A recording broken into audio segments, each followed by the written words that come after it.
বীরভূমের রাজনীতি বরাবরই নাটকীয়তা ভরা।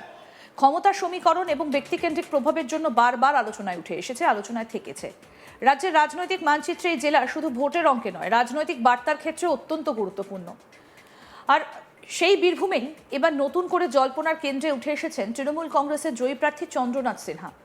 অতীতে মমতা ব্যানার্জির মন্ত্রিসভায় গুরুত্বপূর্ণ দপ্তরের দায়িত্ব সামলানো এই প্রবীণ নেতা সম্প্রতি এমন কিছু মন্তব্য করেছেন যা ঘিরে রাজনৈতিক মহলে শুরু হয়েছে তীব্র আলোচনা, কৌতূহল এবং জল্পনা। চন্দ্রনাথ সিনহার একটা মন্তব্য এখন বীরভূম থেকে কলকাতা পর্যন্ত রাজনৈতিক চর্চার বিষয় হয়ে উঠেছে। তিনি বলেছেন, বিজেপির আসল নেতা কে বোঝার দায় রাতারাতি বিজেপি সেজে অশান্তি করা হচ্ছে। আপাত দৃষ্টিতে এটা রাজনৈতিক অশান্তি নিয়ে সাধারণ মন্তব্য মনে হলেও এর রাজনৈতিক তাৎপর্য অনেক গভীর বলে মনে করছেন পর্যবেক্ষকরা।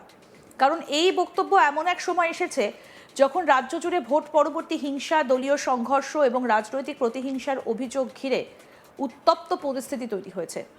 শাসক তৃণমূল কংগ্রেস যেখানে সরাসরি বিজেপিকে কাঠগড়ায় তুলছে, সেখানে দলেরই এক গুরুত্বপূর্ণ নেতা কার্যত অন্য সুরে কথা বলায় প্রশ্ন উঠছে, এ কি শুধুই ব্যক্তিগত মত, নাকি এর পেছনে রয়েছে বৃহত্তর রাজনৈতিক ইঙ্গিত?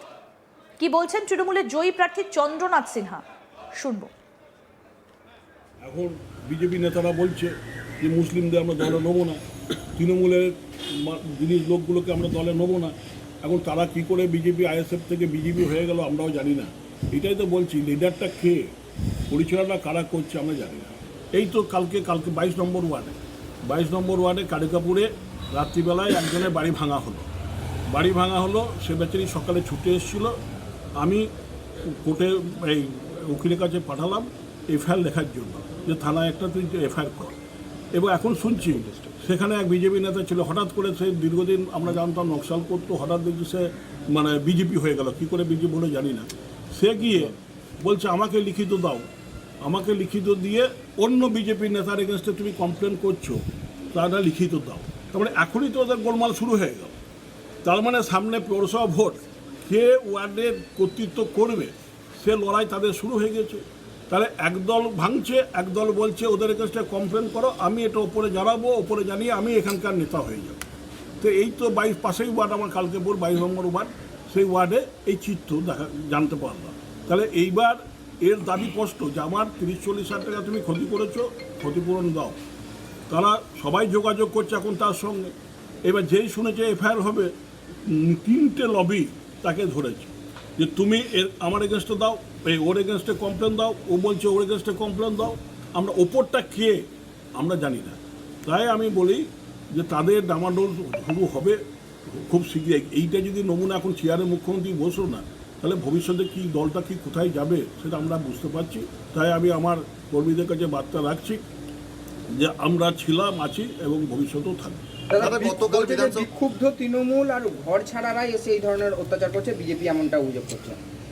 এখানে তৃণমূল ঘর ছাড়া, বিক্ষুব্ধ তৃণমূল এবং ঘর ছাড়া যে অন্যান্য যে সিপিএম এরা ছিল তারা ফিরে এসছে, দিয়ে এখন বিজেপির পতাকা নিয়ে তারাই অত্যাচার করছে। দেখুন, বিক্ষুব্ধ তৃণমূল বলে তো কেউ আছে বলে আমি জানি না। আমার বিধানসভা আছে বলে তারা করছে না। এখানে কিছু আইএসএফ ছিল, তারা বিজেপির সঙ্গে হাত মিলিয়ে করছে।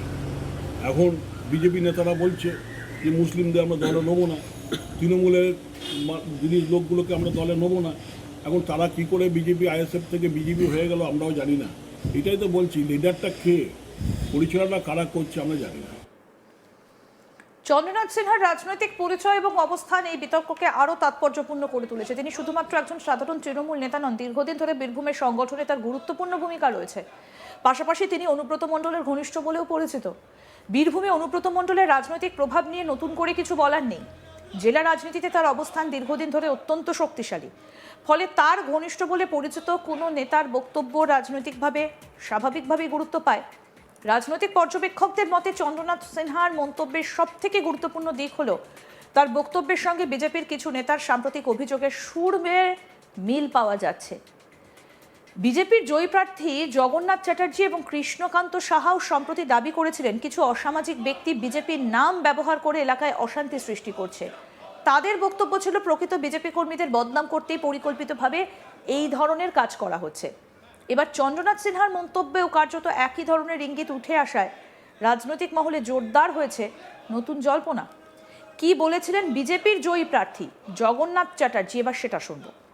আমরা কৃতজ্ঞ আপনাদের জন্য, কিন্তু একই সঙ্গে কিছু কিছু জায়গায় জেলাতে একটু সমস্যা তৈরি হচ্ছে, কারণ হঠাৎ করে গত রাত থেকে কিছু নতুন বিজেপি তৈরি হয়েছে, কিছু দুষ্কৃতী তারা হঠাৎ করে বিজেপির ঝান্ডা নিয়ে বিভিন্ন জায়গায় তাণ্ডব শুরু করেছে, খবর আমাদের কাছে আসছে।